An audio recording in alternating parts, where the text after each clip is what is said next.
Hello and welcome to S24 Television Spotlight On. Today, as usual, we're bringing someone that is making impacts in Nigeria's society, irrespective of where you are from Nigeria. If you heard this name, Barrister Deji Adeyanju, formerly called Comrade Deji Adeyanju, is one figure that rose from all of the activism that started in the uni days and back to the Twitter or social media streets. Welcome to the Spotlight On, Barrister. Thank you for having me. It's a pleasure. Thank you so much. Thank you. Even with your busy schedule, thank you so much for coming. And Spotlight On is a program that we bring prominent people that are making strides, giant strides in the Nigerian community where you're touching lives in different ways. And today we'd like to spotlight you on the numerous things that you're doing. And let's start with what your early life was in Kapa. That's in Kogi State, right? Yes.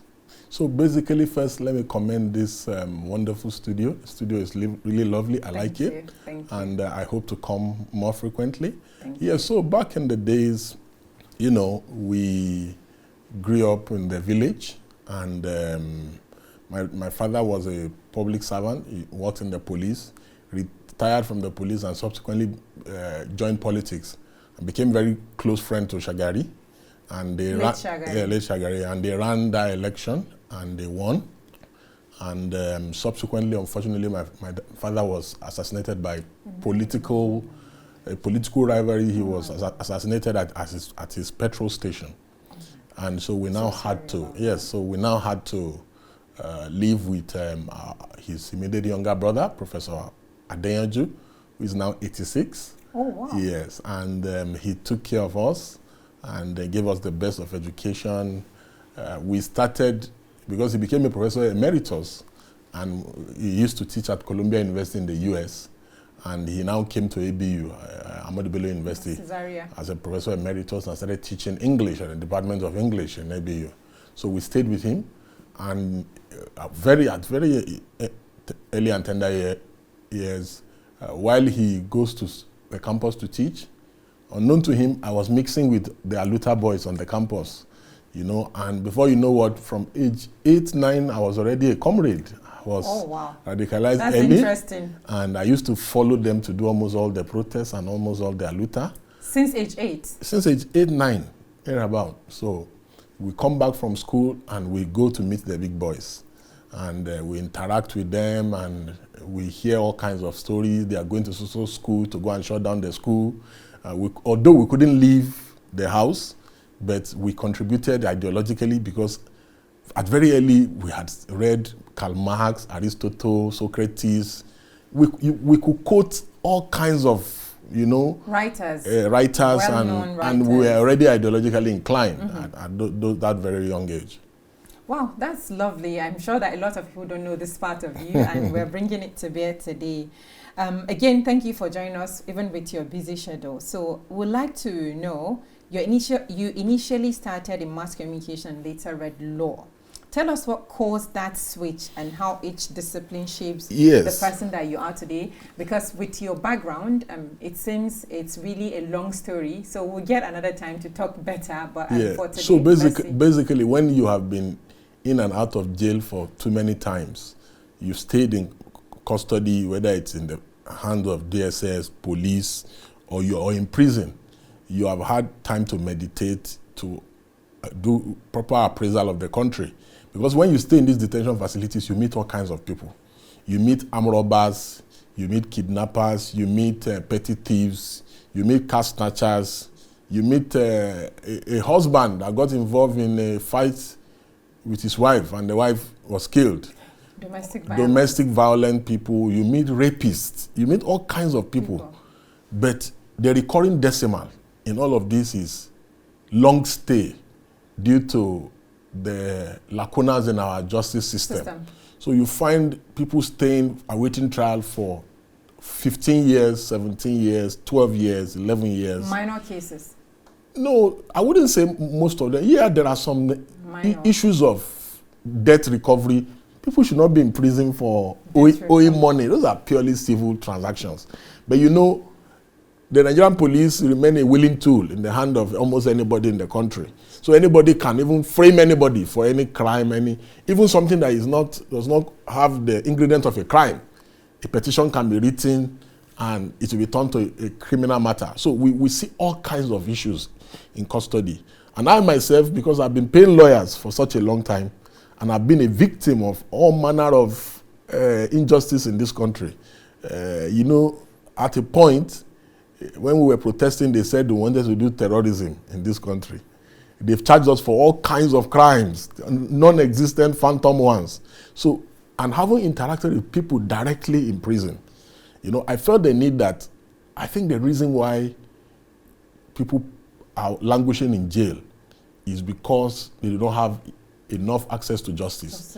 And that, yes, there are so many people doing great work in the pro bono sectors and services in the country, but I felt compelled that, I need to give back. Because also I myself I've received a lot of pro bono from senior lawyers in the country. Name it. Just name it. All the human rights lawyers. So the Falana, Michael Zokome, Kiamo, all of them. So because whenever we got into trouble, there's always somebody willing to send a lawyer to come and bail us out. So I also felt that, because I've enjoyed same, I need to give back. That is one. Number two, I also feel that, I need to do my own path in prison decongestion. I personally have a principle that people who have not committed crime, like civil matters, like killing somebody, robbery, rape, and other criminal acts, that they have no business being in prison.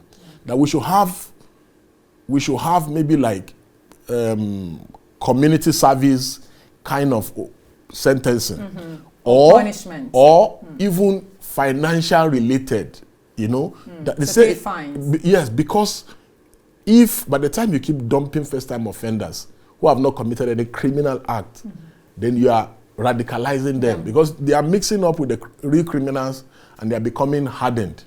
So someone goes there for a petty issue and comes out a hardened criminal.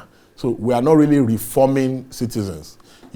Yes, I know that the custodian centers have had a lot of issues around reforms and others, but we still need to do more. So those are some of the motivating factors that made you study law after a long time in mass communication. Yes. Yeah, I even went through some of your pages on social media, and the first thing that stuck with me was on your Twitter, a post that you pinned on the number of times you were jailed from 2017. And there were interesting times. There were rumors that it was a murder case that you were involved in. Would you like to shed more light on that? There's nothing I've not been accused of by this government.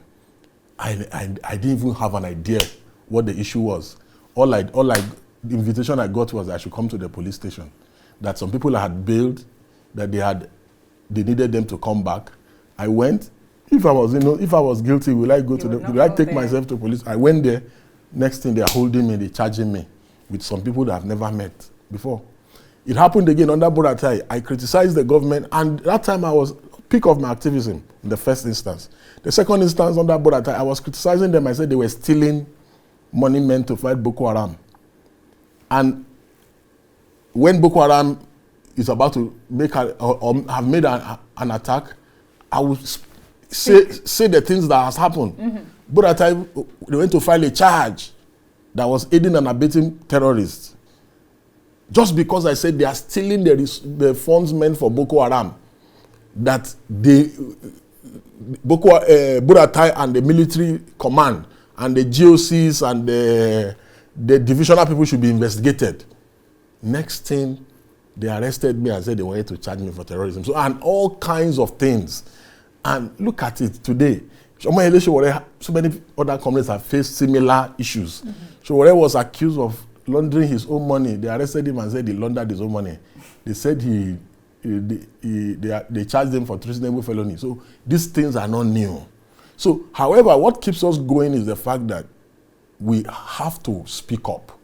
We have to do our best to see how people in leadership who have been elected or who have been appointed are challenged. Because you see, when nobody speaks about the ills in the society, then evil has triumphed. So I determined in my heart and told myself, I said, no matter what it takes, the most humbling and most traumatic experience that I've ever had was when the police were becoming partisan under Buhari, and I led a protest to the force headquarters to go and say police are not politicians, they should not be partisan. They arrested me at that venue and charged me for inciting public disturbance. They charged me. Then, at another time, Omeleshu was arrested by the DSS. I led a protest calling for his release. Supporters of the government, pro-government thugs, almost killed me at the National Rights in front of the National Human Rights Commission. They beat me to a pulp and almost killed me. So, we've seen it all. We've practically seen it all. And very humorously, during that period, I think they arrested me more than 11, 12 times consecutively. They arrest me, take me to court. And the reason why the charges never stick is because they are all phantom charges. They know what they are doing. In the build up to the 2019 year election, when I started advocacy for electoral reform and said they must amend the electoral act, they sat down in a room. Somebody who was in the room told me, and they said they must arrest me and lock me up in prison for the duration of the prison. And that for the duration of the election? For the duration of the election, and that they will only release me after the election. And as God will have it, they locked me up for about 3 months in prison, and they only released me. Election was conducted on Friday. They released me on Monday after 3 months. They released me on Monday. Without access to lawyer, without access No, I had access to my lawyers. But let me tell you something. Unfortunately, this country is like a Nollywood movie where the actors, all they do is make caricature jokes. Because it's not as if somebody told me, somebody who was in the meeting. Somebody, it's not a rumors. Somebody who was in a meeting subsequently told me that this was how they planned your arrest. My arrest at detention. It is well. It is well. It is well. So you convene concerned Nigerians and chair the Center for Liberty. Walk us through the strategic goals of each. Are they complementary or distinct? Yes. Interestingly, I've recused myself from Concerned Nigerian. And I'm even trying to recuse myself from Center for Liberty. And like I've also recused myself from most NGO boards. Why? That I belong, whether domestically or internationally, because I belong to so many, even on the continent. The reason why is because I want to now focus my energy on practice of law so that I'm not distracted. But however, I will continue to provide support, legal and other support to these stakeholders, NGOs. Because I feel that, and this is how our leaders should also think, I feel that I have done my path. In the last 29 years of my life, I've been in the NGO sector. I've been a comrade on the street. I've been a comrade at the barricade. I've been a comrade in prison. I've been everywhere in the sector. I've been a comrade in the diaspora. I've gone around. I think I've been to over 30-something African countries. I've joined protests in Côte d'Ivoire during when you remember when Gbagbo wanted to do a third term. Gbagbo, yeah. I joined the protest. I joined comrades there. We were part of the comrades in in Gambia when this man wanted, after he lost the election, all of a sudden he said he changed his mind. He had congratulated. Yes, he had congratulated the winner of the election. And all of a sudden he said he changed his mind, that he did not lose the election. We went there to go and support comrades. So I feel I've done my path. So you're relieving. Yes, so new leaders are in that field now, leading. And I also think the Nigerian leaders, the ever selfish, greedy Nigerian leaders, should follow this path. There are, unfortunately, in the youth sector, there are people who were youth leaders with me 21 years ago. And they're still youth leaders. They are still youth leaders. If they convene a meeting of youth leaders in Nigeria today, they will still come. You will see them there. They were youth leaders 21 years ago. And they're still youth leaders. And they are still youth leaders today. Is it that you are not growing? You are not making progress? Okay, what of the real youth now? Is it a mindset thing, you think? No, I think it's a Nigerian thing. Okay. You know, if somebody just sees that pure water business is selling now in this area, everybody wants to do pure water business. And again, the reason why there's so much prayer, noise making, and disturbance, every Sunday, you see all the speakers, and you see a lot of religious activities on Fridays, it's because government is not working. Any nation where government does not work, miracle is the only next available option. People would tend to turn to God for what government should be doing. For instance, something as basic as pipe-borne water becomes a prayer point. Something as basic as good road becomes a prayer point. Something as basic as traveling from here to Kaduna safely becomes You see somebody will hold chest B and another person will hold rosary. And people are speaking in tongue and pouring spit on fellow passenger because government has failed in its responsibility. The only two industries that work in Nigeria is politics and religion.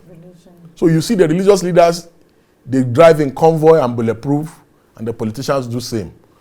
All the other sectors, that is why you even see people like Dangote, those ones are not real business people. They are politicians. That's why it's hardship. That's why any government that comes, he must patronize them. They must give him concession. They must do this. Reasons? It's very simple. Listen, have you ever seen any society where it's only politics that pays people? You remember the IBB book launch? Somebody said IBB gathered them in a room and dashed them bank licenses and oil wells. Yes, for real? Somebody said it at a book launch. So a nation where you can become you can wake up poor today and be a billionaire and become a billionaire tomorrow. Under Buhari, they will sit down in CBN and use biro. They used to compile the list for people that get dollar with biro and piece of paper. You can just sit in your house, they will just allocate you, so you become a billionaire. That's the kind of country we Allegedly. run. That's the kind of country we run. Okay, let's go to the next one. Many civic groups, like you mentioned in your previous saying, you're retiring from these civil organizations, run campaigns, but fewer sustain momentum. What organizational structure and funding model keeps your group operational even while you're leaving? You see, so basically, you see, the reason why people cannot speak up that much is because they rely on some funding and forces. So there are certain things you cannot say. For instance, if you are receiving funding, you cannot express yourself on certain topical issues. Because if you do so, the funder will cut the fund. So what we usually advise people, like what we did was that we had a situation where we self-fund. For instance, members of the group, we say, we want to hold government accountable in the Electoral Act. This was what we did when we got the Electoral Act amended in 2015 and also 2019. So we said to ourselves, we said, don't contribute money, contribute value. For instance, we want to do the Electoral Act. All the banners, I'm going to be the one to produce it and bring it. All the water, you will be the one to bring it. All the t-shirts, you'll be the one to do it. All the media people, you'll be the one to invite them. So we distributed. So everybody is coming to the table with something. Not money. Not money. So, and you earn more trust of people with that. Because the person know that he's not contributing money and you are going to take it. Or maybe they contribute 1 million and you now steal 300,000 out of it. So there's transparency, there's respect. Because what is missing in majority of these NGOs is that they are too money inclined and centered. And that's why they always fight. One of the reasons why our movement, our Mumu don't do, if you recall, I convened our Mumu don't do with the Charlie Boy and others. My late friend, best friend, Ario Dari Atoye, he is one of the faces of electoral reform in Nigeria. Then Dr. Mo, who is now with Peter Obi in the Labour Party. Then Adebayo Raphael, who went on exile because he was the one that was one of the first people that started NSAS. So, but he's now in exile. We convened our Mumu Dondu. And the first inaugural meeting we had, the thing I said at the first inaugural meeting is that everybody must pledge and promise that no, this movement shall not be about money. Shall not be about raising money. Shall not be about generating money. Shall not be about sharing money. And everybody promised and committed that they agree. So I said the only reason that we can work together is everybody has to make that commitment. And everybody agreed and committed. All of a sudden, for us to start hearing that some people went to social place and get money behind our back, some people went to social place, some people went to social place. And I said, how? And so that was the reason why the group was dissolved. And the person who was doing that was Charlie Boy. Wow. Going to solicit for funding somewhere. Yes, he was the one that was doing that. Wow, that's a lot.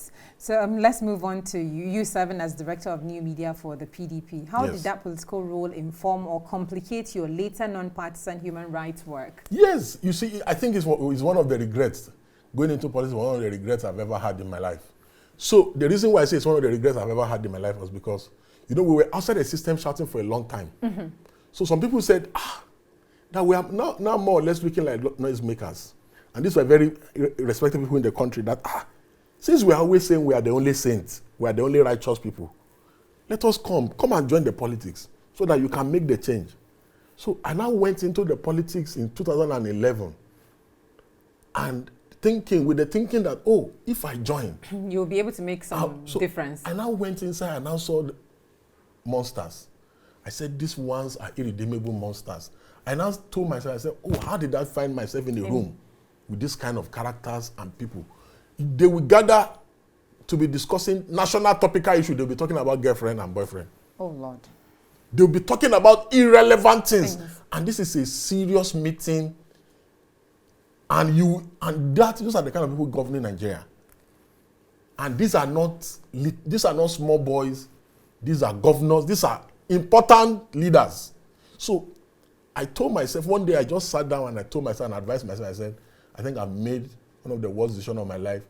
And you see, at that point, it looks so bad that it's like when you've gone 1,000 kilometers in the wrong direction. So you don't want to turn back.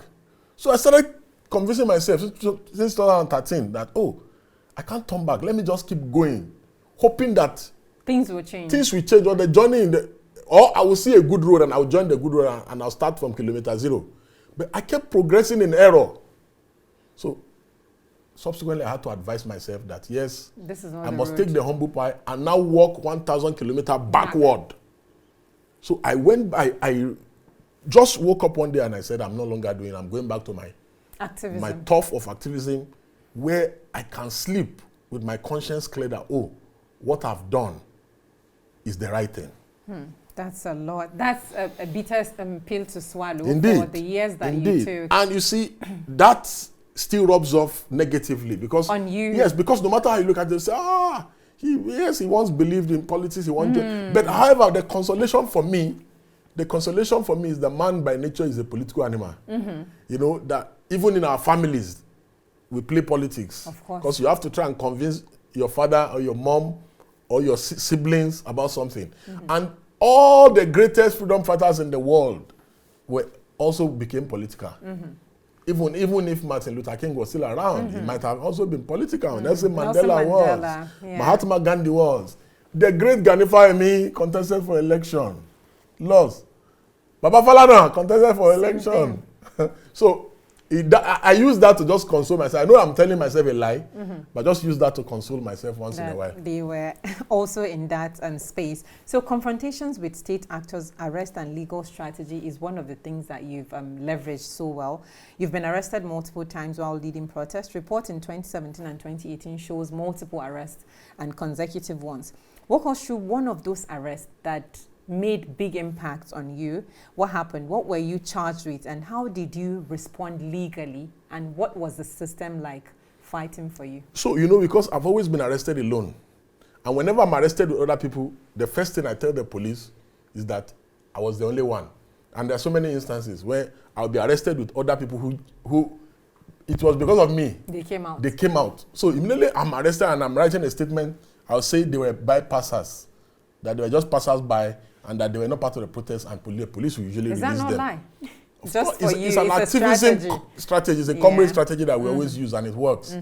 So, in this time around, I think 2018, the police, before we started the protest, the police just came with horses, water cannons. They targeted me straight. Unfortunately, 2 people were with me when they came. One, Daniel Abobana, and one, Boma William. So they arrested both of them with me. There's nothing I didn't say that they were passerby, but they refused. They said, we saw them, you people were strategizing together. So they refused to release them. So we were subsequently arraigned before a magistrate. And because our lawyers were not even informed, they just took us straight to the magistrate. So we were now taken to Kefi prison. And we were in Kefi prison because when I get to prison, it's an opportunity for me to really rest and sleep and have a good time. So, but unfortunately, I think that's my worst prison experience so far. Unfortunately, the two of them, I wish I had known, and I would have said they should put me in a separate cell with them. The two of them they didn't even allow me to sleep. What are we doing here? I shouldn't be here. They didn't even allow me to enjoy my time. So they practically disturbed me, and they made my life miserable because it was their first time in prison. I've been getting detained and arrested since I was 16, for God's sake. So 16? Yes, at 16. By law, according to law, you're not supposed to be in prison at 16, right?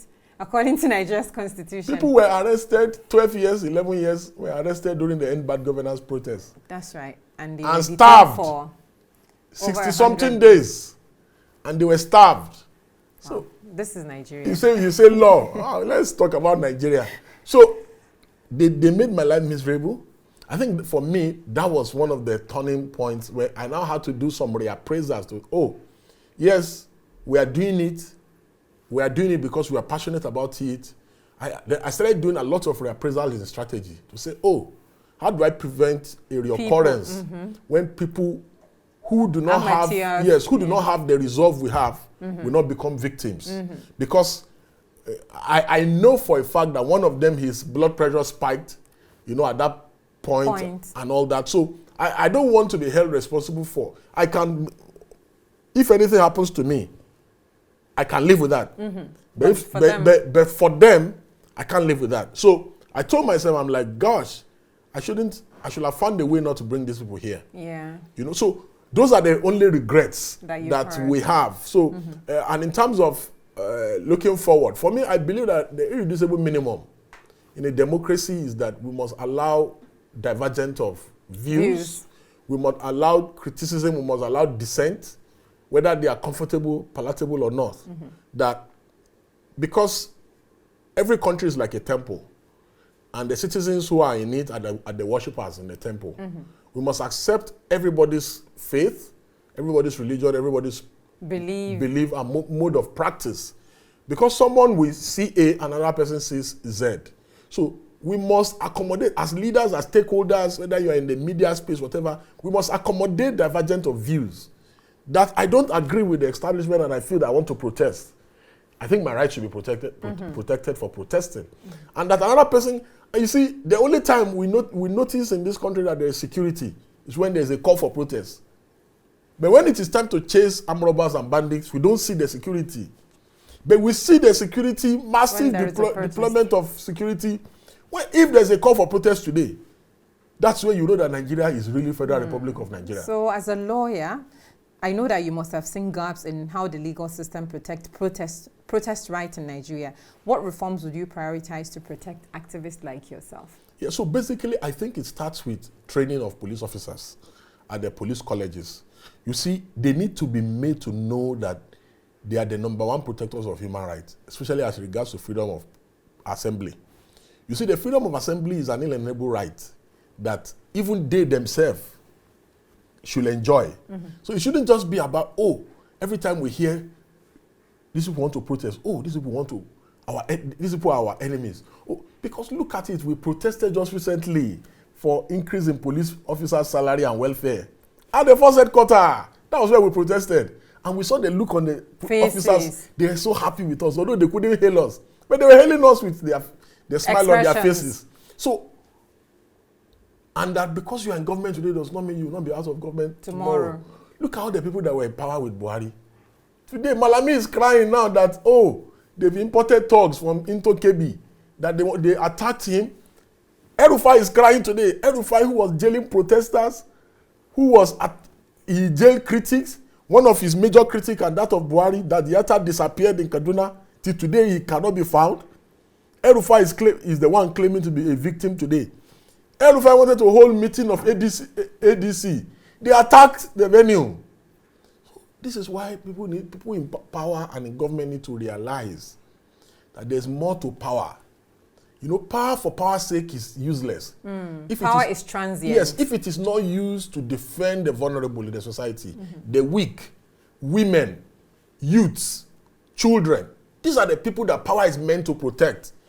Power in this part of the world is used to protect the powerful and the rich, and to provide more convoys. Unfortunately, that's the and obvious. to provide more convoys for people who already have private jets. That is not real power. Real power is used to protect the vulnerables in the society. Some have accused you of provoking state action intentionally to spotlight abuses, like you've mentioned, protecting the vulnerable. Is there a line between lawful protest and provocation for you? You see, basically, I have never seen in my 29 years of activism where protesters provoked security agencies. I've never seen. It's always the other way around. See, in fact, you recall when El-Rufai and Buratai superintended the killing of over 1,000 Shiites in Kaduna. The number is not up to 1,000 according to statistics. Amnesty International has documented over 1,000. Amnesty International documented over 1,000.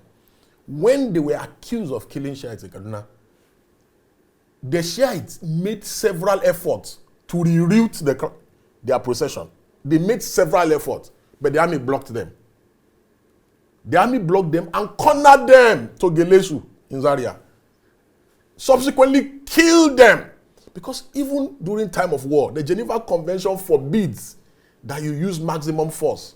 Not only did the army kill them during that march, the army later went at night to further kill and bomb Gelesu. These are acts, crimes against humanity, simplicity. There's no any other word for using it. So, and I'm speaking as somebody who is a stakeholder in this sector, that in my 29 years of activism, I've never seen where it was the protesters who provoked government or who provoked state actors. So why is it that when pro-government protesters are protesting, it's provocation, they always protect the police, the army, they even escort them. They are never provoked. But it is when anti-government protesters who are demanding for better wages, who are demanding for end of bad, in fact, during end bad governance, I was telling the former commissioner of police, FCT, who was trying to prevent us from doing the protest, I'm like, are you in support of bad governance? We say we want to end bad governance, and you are opposed to the protest, and you say we must not protest. So, do you love bad governance? Do you want bad governance to continue?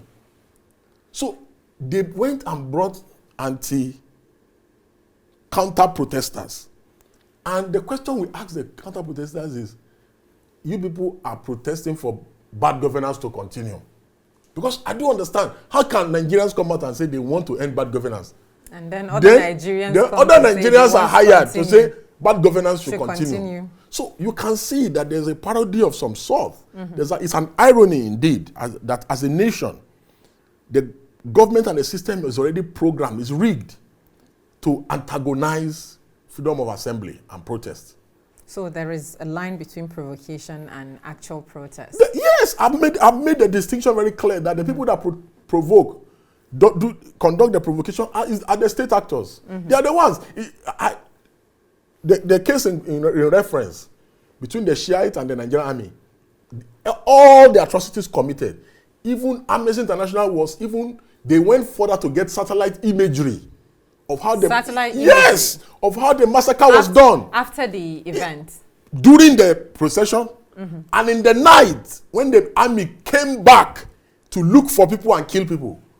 All the documentary evidence are online. Yes, and it is the state actors that carried out all this. It is well with Nigeria. In fact, we made a report to the International Criminal Court. ICC. The chief investigator, she came to Nigeria. We had a meeting in Transcorp. We made copious presentations on all these issues to her. But we have written several petitions, follow-up both against Buratai, Nasiru El-Rufai and others. But nothing has been done in that case.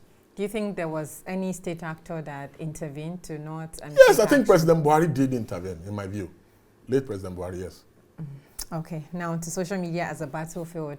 X, formerly Twitter, is like your compound because I see a lot of tweet there. You're very active on X, and in what ways do you manage the tension between blunt, viral message and the legal risk of defamation or incitement that are sometimes leveled against you? So basically, I personally feel that defamation is not a crime.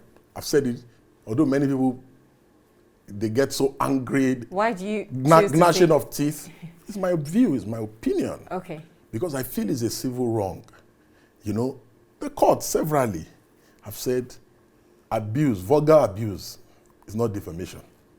The Court of Appeal in 2... Vulgar abuse is yes, not vulgar. defamation. For instance, if I say you are mad, you are stupid, you are an idiot. Or if you ask it in a question, are you stupid or are you mad? It cannot be. Okay. And assuming without considering that it is against a person, not the state. It's only a crime. A crime is only a crime if the crime is committed against the state. So if it is committed against individual, it's not a crime. If it does not have the ingredients of crime, So what the colonial masters did when they came was that they criminalized free speech because they didn't want people to challenge them, the colonial masters. So after colonization, the people that took over from them, those are the people that are referred to as house niggers, that are now in power, they decide to retain some of those colonial laws. Because to suit them? Yes, because it will also protect the establishment. And that's why, how can a public officer, so-called, also properly elected, also properly appointed, we say that people should not criticize or insult him. It's not possible. And he will now use police to arrest somebody in order to protect his name. If you and I were engaging in verbal abuse or verbal diarrhea, the state should allow us to settle our squabbles. Because you cannot be using my resources or resources of others and taxpayers' money to defend the name and reputation of another person. No! But if I commit a crime against you and against the state, once you take life, the state becomes involved because I've committed a crime. But the state should not be using its resources to protect the name and reputation of individuals. If not, very soon, two people, when they're struggling girlfriend and they are fighting, verbal, that's not gotten physical, the state will be trying to fight to protect one of the girlfriends. To say, oh, the girlfriend belonged to Mr. A. And the state will use your resources to protect that person, that venture. You once said you can only regulate social media for those afraid to go to jail. Do you support any form of platform regulation for probably, there are speeches that you just mentioned, for instance, misinformation or foreign interference? So basically, the solution and remedy for misinformation is more information. For instance, if somebody tells a lie against me, I can sue him. I'm not saying that you cannot sue. You can file a civil suit against him. I'll file a civil suit against people. I've told pleasant lies against me. But I shouldn't go to the police station, mobilize police. To go after the person. Then use taxpayers' money to go and arrest the person. Use taxpayers' money to prosecute the person. Why should taxpayers' money be wasted for my personal ego war?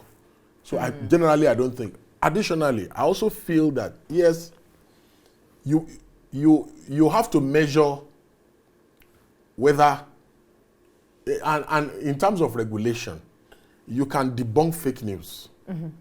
And government has the resources. Yes, with fact checkers. Government has the resources to deploy to debunk fake news. And that is what the Ministry of Information and National Orientation should do. It should not be running propaganda. Just have fact checkers handles. Every time a negative or a fake news is put out, just counter it. So that is one of the ways to actually regulate. But for you to now say you want to censor people, I personally believe that there should be freedom before and after speech. So what we currently have in Nigeria is that there's freedom before, but there's no freedom after speech. And that's why you see journalists, critics, all kinds of people have been arrested because they've expressed their views. And their views have either turned out to be insult or defamatory in content and in form. Let's go back to a bit of protest, since activism and law is what you hold dear to your heart right now. When protests cause public disruptions, like, sometimes you see where your own rights end is where someone else's starts.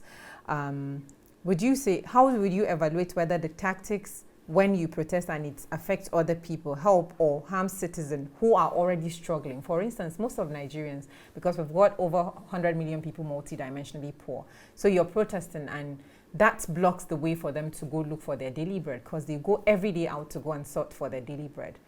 What would you describe that as? Will you say if you're using impact assessment or consult local community, will you be able to say that disruption is harming or is already something that we should take off, especially for the kind of economic situation that we're in Nigeria. So Section 14 of our Constitution says protection of life and property is the primary responsibility of government. Primary. And it goes further to say sovereignty lies with the people, from wherein government derives all its powers, all. It is the responsibility of government to ensure protection of life and property, whether when there is protest or when there is no protest. You can't be telling me that, protest has turned violent. Protest is hindering other people. That means we don't have a government. It's even more reason why the protest should continue, so that we cannot have a credible government that can provide these things. Secondly, the disruptions that our leaders have caused us since independence is more than the disruption that the protest will cause in 1 week. I think that was the argument that was conveyed during NSAS, that let's make the sacrifice now so that the country can be good for the next 50 years. We have been suffering for 50-something years. Look at it today. But the entire process ended at the end of the day without you really achieving what you want to Yes, because government killed people on Lekki Toll Gate. Government killed people. Government using SUV, hire thugs to be attacking people. We were attacked at the Central Bank. We attack here. We attack at Unity Fountain. We attack in Eagle Square. Comrades were attacked in Alausa in Lagos. Comrades were attacked in Bega in Lagos.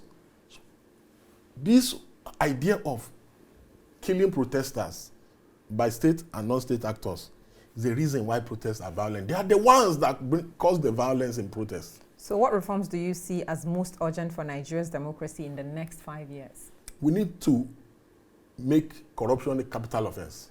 A capital offense? Yes. So, like it is done in China. Yeah. You see, many people who are walking the street today in Nigeria should not be walking the street. Especially all these politicians. A situation where one person will steal 100 and something billion naira and he will return 20 billion or 10 billion and he continues life. That's what they call plea bargain, I suppose. So, yeah? we need, forget about electoral reform, all this reform. We need to make corruption a capital offense. So once we do that, and we now strengthen our judiciary and prosecutorial agencies to limit bias and influence peddling and corruption, then rule of law is likely going to thrive in the country. The reason why there's a breakdown in our country is that there's no general application of rule of law in the country. There are two kinds of laws in Nigeria. Law for the poor and weak, and law for the rich and powerful. And no country can survive or thrive about that. And I can give you a plethora of examples of countries who have done this same thing and it has worked and it has transformed their country. Like? Singapore, Malaysia, several of them. Look at Dubai, look at Qatar. So it is doable. All these people that say, and these countries did all these things in less than 50 years. So are we going to change Nigerians to do that? Because it feels they like didn't you change. need to. Singaporeans were not changed. It was the same Singaporeans that were doing corruption that stopped. Do you think a leadership style would change a whole narrative? It begins with a leader. Okay. If the leader is not putting his hand in the cookie jar, the ministers will not likely do it because they know that if they do it, they'll go to jail. Yeah. His family members will not do it because they know that if they do it, they'll go to jail. And the first people you need to make an example of are your family members and your ministers. If you make an example of them, nobody will do it again. See, if you are not stealing, outsiders will not come inside, come and steal. And still, do you believe there are leaders that can do the kind of reform that you Yes, I think Omoyele Sowore can do it, because if Omoyele Sowore should become president, majority of the bad eggs will even run away from the country. Someone would say, or people would say, before people enter the Aso Villa, they are different people. When they get in, they are different people. Do you think Mr. Yele can do that? I think he has the capacity to do it. it.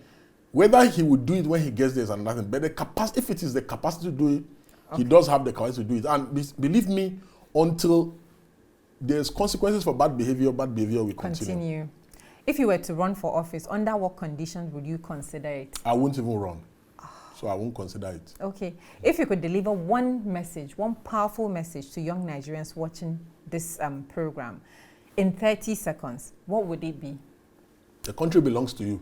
We have just seen the Nepalese, they took back their country. No announcement, no jamboree. Nigerians are waiting for somebody to give them mobilization money to go to protest venue. They are waiting for, what do you call this jollof? Party jollof. They are waiting for pure water and bottled water, cold water, snacks. No real youth that wants to change his nation will be waiting for this kind of thing. There were more young Nigerians at the jollof cooking in Lagos than there were during the end bad governance protest. So you can see that this is the reason why the country is bad. So young Nigerians should be ready to take back their country. The people destroying this country, they are up to 20,000. How many governors do we have in Nigeria? 36. How many ministers do we have in the country? State Assembly. I said the people destroying Nigeria are not up to 20,000. The people that have brought Nigeria to his knees economically, socially, politically, they are up to 20,000. But this is a country of over 250 million people. And we cannot continue to be at the mercy of less than 20,000 people. Yeah, so now to the final part. It's called rapid fire. So it's a simple answer, yes or no, or which one you choose. Democracy or stability? Democracy any day. Protest or petition? Protest any day. Social media or street march? Street march any day. Amnesty for activists who break the law, yes or no? No. Run for office, yes, no, maybe? Never. Why? Okay, most urgent reform, judiciary, police, legislature, one word. Judiciary. Biggest personal risk, jail, defamation suit, physical, one. Jail. Okay, one book every activist should read. I have so many. Just one. Just one. I think Selma. Okay, thank you. Thank you very much. In 2 words, your final parting word. Take back your country. Thank you so much. And that's it on Spotlight On with S24 Television. Many thanks for joining. See you again. We'll be bringing back Mr. Deji anytime soon. Bye for now.